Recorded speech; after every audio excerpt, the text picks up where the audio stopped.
Olá, eu sou o professor Luciano Solar e o vídeo de hoje vai ser sobre o surgimento do conceito de direita e esquerda, sobre capitalismo, socialismo e social-democracia.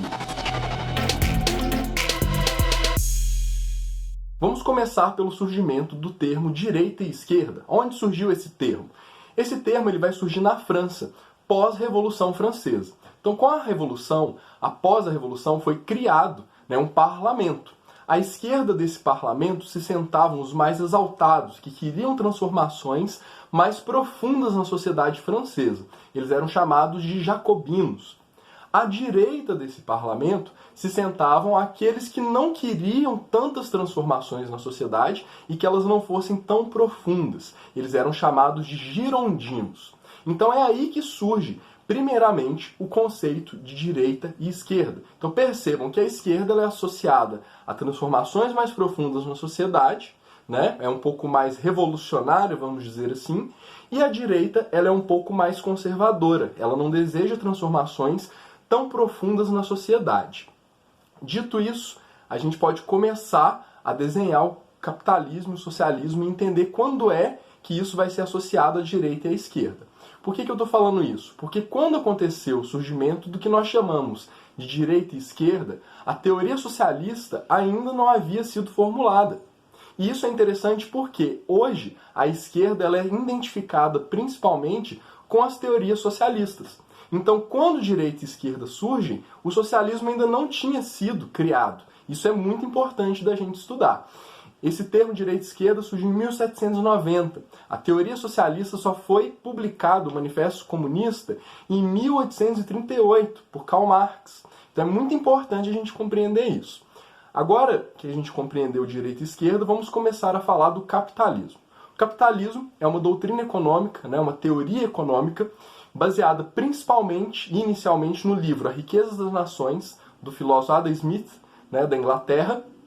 E nesse livro está a base do que nós chamamos de capitalismo liberal, que é o conceito de livre mercado, propriedade privada e o direito ao acúmulo do capital. Então, essas três coisas são a base inicial do capitalismo. E o capitalismo está totalmente ligado ao desenvolvimento da Revolução Industrial. Por quê? Com o aumento da produtividade, você vai aumentar também as vendas e com as vendas em larga escala, isso vai gerar o quê? Um grande montante de lucro. E esse lucro, que é o capital, ele é utilizado para investir na ampliação das empresas, das fábricas, ou então na abertura de novas empresas, de novos segmentos. E isso deu um start inicial no capitalismo, e aí a partir disso, então, ele se deslancha pelo mundo e começa a se desenvolver cada vez mais e mais. Então, essa é a teoria base do capitalismo. É claro que o Adam Smith escreveu isso lá no século XVIII. E até os dias de hoje, o capitalismo ele foi sofrendo transformações e novos teóricos deram contribuições, como, por exemplo, a escola austríaca, que é muito estudada nos dias de hoje, então vale a pena conferir para quem quer entender o capitalismo, os teóricos da escola austríaca.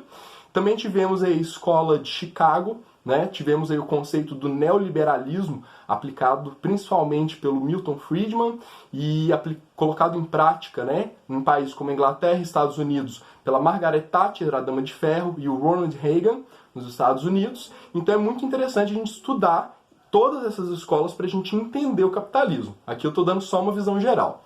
Do outro lado, mais tarde, após o surgimento das teses capitalistas, vai surgir uma antítese a essa tese principal do capitalismo, que é o socialismo. Então o socialismo ele surge como uma crítica ao capitalismo, principalmente à exploração do trabalhador, ao acúmulo excessivo de capitais, e nos dias de hoje também existe a crítica ambiental, porque a gente sabe que para produzir os produtos das fábricas é necessário matéria-prima e muitas vezes não se respeita os limites do meio ambiente, do nosso ecossistema para essa produção. Então hoje também abarca mais essa crítica. Mas lá no início, quando Karl Marx escreveu o Manifesto Comunista, essa parte ambiental ainda não era tão tocada. E aí, então, ele vai se basear principalmente na questão da exploração do trabalhador, da alienação do trabalhador e esse acúmulo de capital excessivo. E o socialismo ele ainda não era o fim em si. O que o socialismo pregava? Que acontecesse uma revolução do proletariado, os meios de produção e o governo fossem tomados, se estabelecesse então uma ditadura do proletariado e que no futuro essa ditadura deixaria de existir quando o socialismo chegasse no comunismo, que é onde não existiria mais hierarquia na sociedade nem divisão de classes. Todas as pessoas seriam niveladas numa sociedade comum, por isso comunismo. Bem, e o socialismo também possui, outras vertentes. Esse socialismo que eu estou falando é o socialismo científico, mas existe também o socialismo utópico, existe também o anarquismo, que não necessariamente é um socialismo, mas o objetivo do anarquismo também é chegar no comunismo, que é a ausência de Estado, a ausência de divisão social.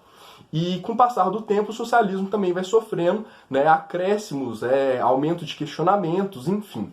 Agora que a gente falou do surgimento do capitalismo, do surgimento do socialismo, a gente vai falar sobre um conceito que a gente usa na história. Percebam que eu disse que o capitalismo ele é a tese. O socialismo ele é a antítese, a antitese ao capitalismo. E na história a gente trabalha com tese, antítese, síntese. Uma possível síntese dentro desse conceito seria o que nós chamamos de social-democracia. A social-democracia visa estabelecer um ponto de equilíbrio entre o capitalismo e o socialismo. Por quê? Primeiramente, a social-democracia ela não é revolucionária. Ela pode ser transformadora, mas não revolucionária.